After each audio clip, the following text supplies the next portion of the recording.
Shane. Your wedding ceremony's over now, right? What time do you think you'll get home? Hello? What the hell? You do know it's my wedding night. Could be a little more considerate. Wow, don't be so mean. What do you want? Like I just asked you, your wedding's over now, right? Well, yeah, it is. So, what time are you gonna get home? By home, do you mean my parents' place? Duh, obviously. I won't be going back to my parents' place anymore. Huh? Or rather, I'll go back for things like birthdays and New Year or any other time I have a particular reason to. But starting from today, I'll be living with my wife Zoe in our new house. What? Is it really that surprising? When two people get married, unless one moves into the other's family home, they get a new place together, right? I guess so. You make a good point. Where do you live now, then? I think we're about 50 minutes from my folks' place by car now. The new house is about halfway between my work and Zoe's parents' place. Oh, that makes sense. It's because you're close to your wife's parents' house, then. I guess that makes sense. She is the daughter of a company CEO, after all, right? It never dawned on me before, but thinking about it now, I guess this was always a possibility. I see. What? Huh? Is there something wrong with me moving out of my parents' place? I just got married, for Pete's sake. Well, think about it. We always lived across the street from each other until now. The kind of distance we could always go to each other's houses when we felt like it. Now, we won't be able to meet unless we schedule beforehand. I guess you're right. We live pretty far apart, huh? Sorry, but I gotta go. Zoe's calling me from the living room. Oh, I see. Okay, I'll message you again soon.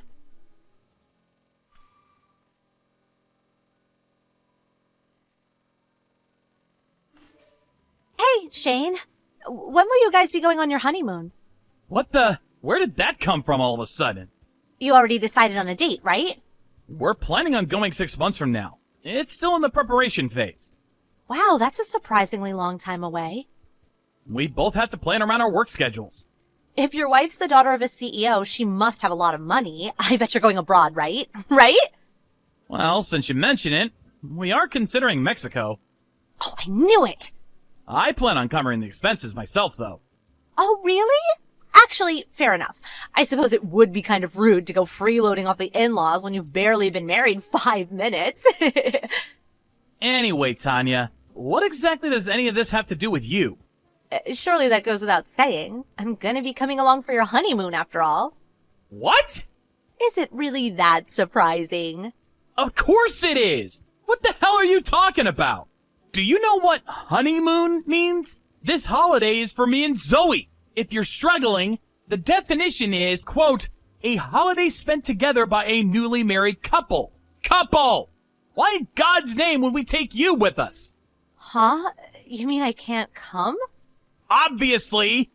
Wow, what the hell? I just got my passport renewed for this.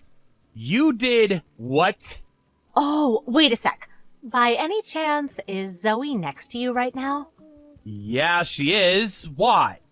Ah, I see. Say no more. I understand. You understand what exactly? I mean, I understand the situation. It's okay. You don't have to say anything else. See ya. I have no idea what's going on.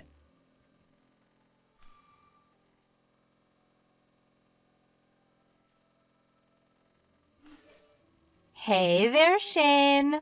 So guess where I am right now? I'm in the airport. Your mom told me what day you'd be departing. Oh, thank God she replied. But Shane, what am I going to do with you? I always knew you could be a bit of an airhead sometimes, but to think you'd forget to tell me what day we were leaving for our honeymoon. You silly Billy. You have to be more careful from now on. Okay, sweetie.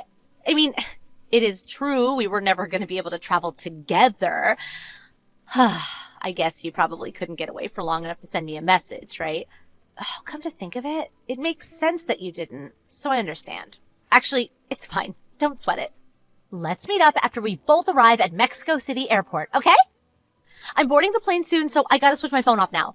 Be careful not to get found out by Zoe. See you on the other side, my sweet honey pumpkin.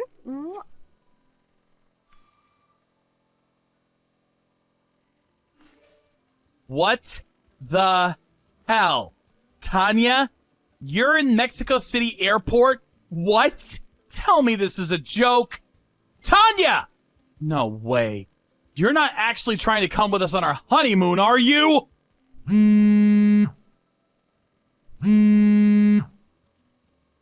My messages aren't even marked as read. Did you already switch your phone off? This isn't good, Tanya!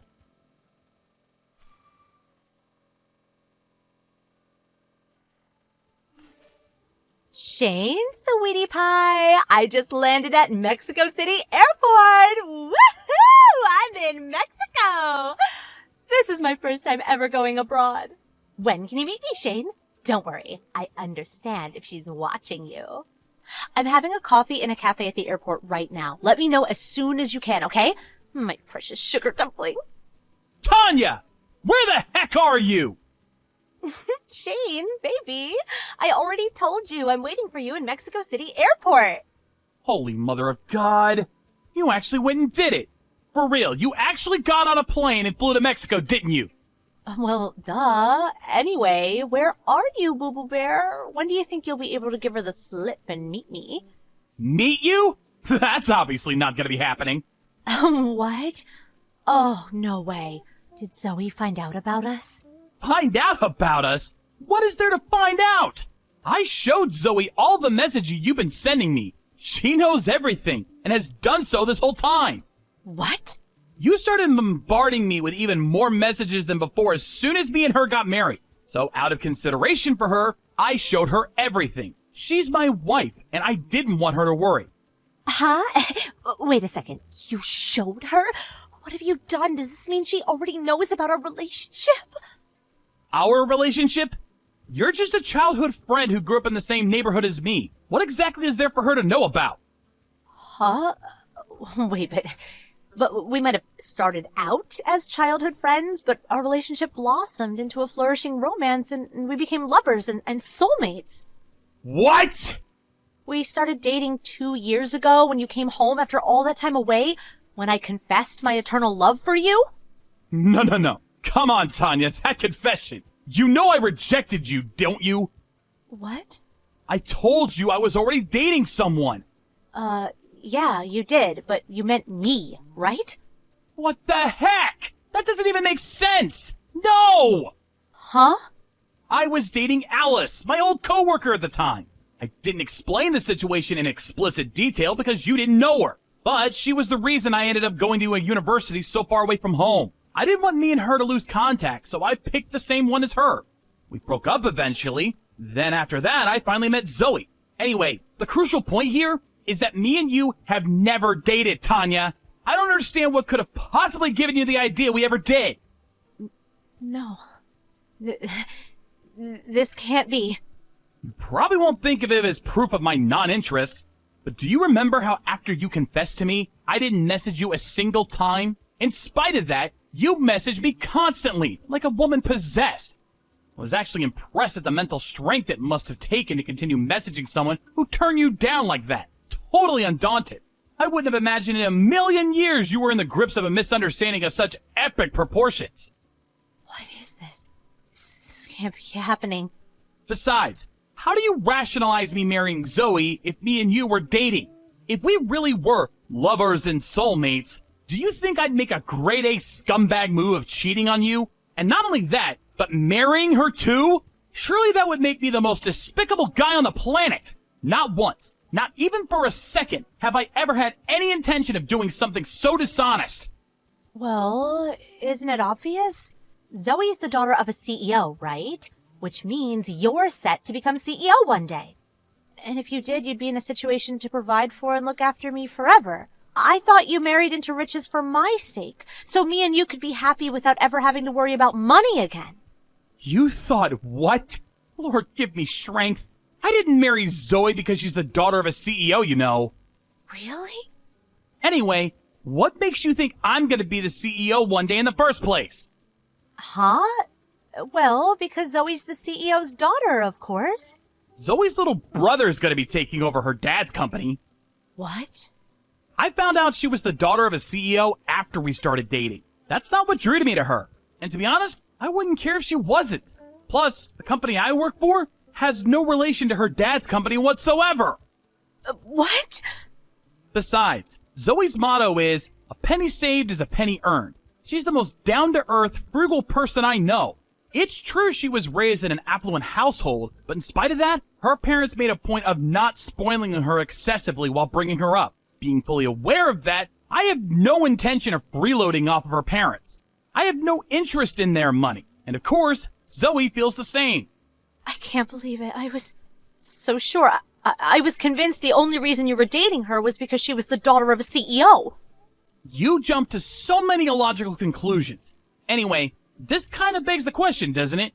It would appear my childhood friend of over 20 years thinks of me as nothing more than a cold, calculating, scheming con man.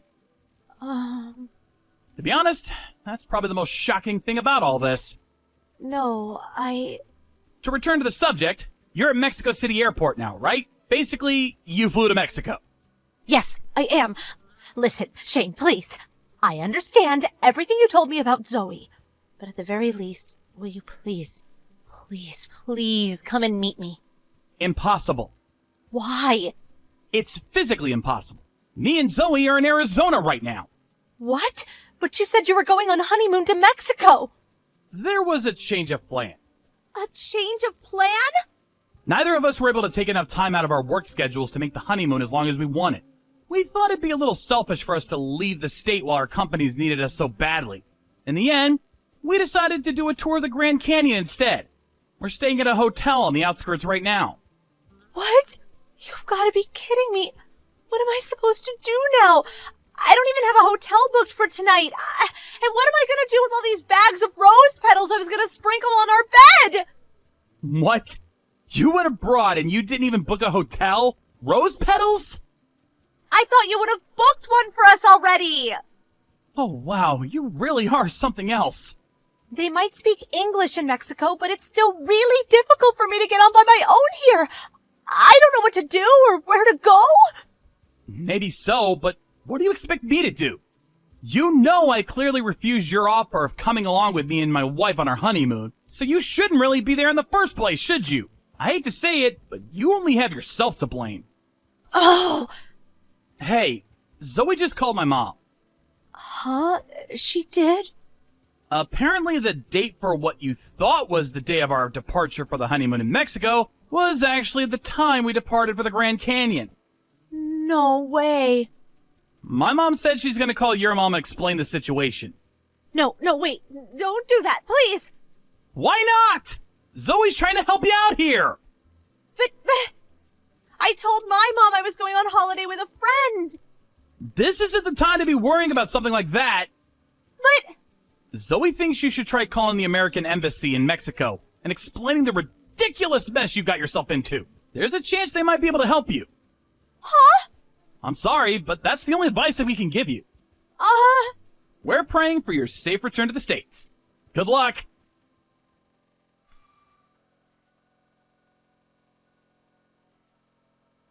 I heard that even after more shenanigans, Tanya did somehow or other manage to make it back to America at the end. However, after reaching her emotional and psychological limit, she ended up going off with some sleazy pickup artist guy who approached her at the airport. Apparently, they went for a few drinks at a nearby bar and had a one-night stand at a hotel. After returning home to America, the two of them continued dating on a long-distance basis. She fell head over heels for him, and after 6 months, flew over to his country. Unfortunately for her, after realizing the address the guy gave her for the place the two of them were supposed to be staying at was fake, once again, she went home in tears. Tanya's parents, who had finally reached their wits' end with their daughter's behavior, officially banned her from traveling within or outside of America. She quit her job, and I heard that now she's a full-blown NEET, who does nothing but sit at home playing romance games and complaining about her disillusionment with love.